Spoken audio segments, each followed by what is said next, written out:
तर नमस्कार मित्रांनो, स्वागत आहे तुमचं आपल्या मराठी यूट्यूब चॅनलवरती. तर मित्रांनो, आज आपण पाहणार आहोत की लाडकी बहीण ई-के-वाय-सी ॲपद्वारे आपण 2 मिनिटात कशाप्रकारे पूर्ण करू शकतो. तर मित्रांनो, मुख्यमंत्र्यांची लाडकी बहीण योजनेचा लाभार्थी महिलांसाठी एक अत्यंत आनंदाची बातमी समोर आली आहे. तांत्रिक अडचणी आणि अनेक महिलांचे ई-के-वाय-सी अद्याप अपूर्ण असल्याचे राज्य सरकारने या प्रक्रियेला पुन्हा एकदा मुदतवाढ दिली आहे. महिला व बालविकास मंत्री आदिती तटकरे यांनी महत्त्वाची माहिती दिली आहे. तर मित्रांनो, जाणून घेऊयात काय आहे ती. तर मित्रांनो, महिलांसाठी आनंदाची बातमी ही आहे की आदिती तटकरे यांनी आता महिलांना 30 एप्रिलपर्यंत त्यांची ई-के-वाय-सी पूर्ण करता येणार आहे आणि यामुळे लाखो महिलांना मोठा दिलासा मिळाला असून त्यांचा हप्ता थांबण्याची भीती आता दूर झाली आहे. तर मित्रांनो, मुख्यमंत्री माझी लाडकी बहीण योजनेचा लाभ घेणाऱ्या ज्या महिलांचे आधार लिंकिंग किंवा ई-के-वाय-सी अद्याप प्रलंबित आहे त्यांच्यासाठी सरकारने मोठा निर्णय घेतला आहे. यापूर्वी ही मुदत 31 मार्च रोजी संपत होती. मात्र ग्रामीण भागातील तांत्रिक समस्या आणि बँकांमधील कर्जे लक्षात घेता ही मुदत आता 30 एप्रिल 2026 पर्यंत वाढवण्यात आली आहे.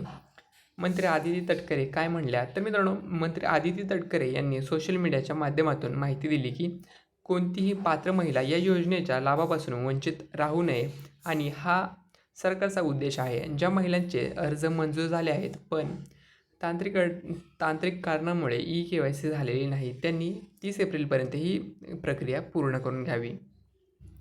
तर मित्रांनो, पहिला पर्याय असा आहे की अधिकृत पोर्टलद्वारे आपण ई-के-वाय-सी करू शकता. तर मित्रांनो, वेबसाईटला भेट द्या. सर्वात आधी लाडकी बहीण योजना ऑफिशियल वेबसाईटला भेट द्या आणि नंतर अर्जाद्वारे आपल्याला इथे लॉग इन करायचं आहे. तर मित्रांनो, तुमचा नोंदणीकृत मोबाईल नंबर आणि पासवर्ड टाकून लॉग इन करून घ्यायचं आहे आणि त्यानंतर आपल्याला ई-के-वाय-सी पर्यायावर क्लिक करून होम स्क्रीनवर ई-के-वाय-सी नावाचा एक बॅनर किंवा पर्याय दिसेल, त्यावर क्लिक करायचे आहे. त्यानंतर आपला जो आधार नंबर आहे, 12 अंकी आधार क्रमांक प्रविष्ट करायचा आहे आणि स्क्रीनवर दिसणारा कॅप्चा कोड टाकायचा आहे. त्यानंतर आपल्याला ओ-टी-पी पडताळणी करायची आहे. तुमच्या आधारशी लिंक असलेला मोबाईल नंबरवर एक ओ-टी-पी येईल आणि तो अचूक भरून व्हेरीफायवर क्लिक करायचं आहे. त्यानंतर आपल्या सर्व माहिती तपासल्यानंतर ही माहिती मी सहमत आहे वर टिक करा आणि प्रक्रिया पूर्ण करून घ्यायची आहे. त्याच्यानंतर दुसरा पर्याय असा आहे की नारी शक्ती दूत ॲपद्वारे ई-के-वाय-सी देखील आपण करू शकता. तर मित्रांनो, सर्वात अगोदर आपला हा जो ॲप आहे त्याला ओपन करून घ्यायचा आहे. त्यानंतर मोबाईलमधील नारी शक्ती दूत ॲप आपल्याला लॉग इन करून घ्यायचं आहे. त्यानंतर अर्जाची स्थिती पाहण्यासाठी यापूर्वी केलेला अर्ज ॲप्लाइड ॲप्लिकेशन या पर्यायावर जायचे आहे आणि त्यानंतर तिथे तुमचा अर्ज दिसेल. जर के-वाय-सी पूर्ण नसेल तर ई-के-वाय-सी करा असा लाल रंगाचा पर्याय दिसेल.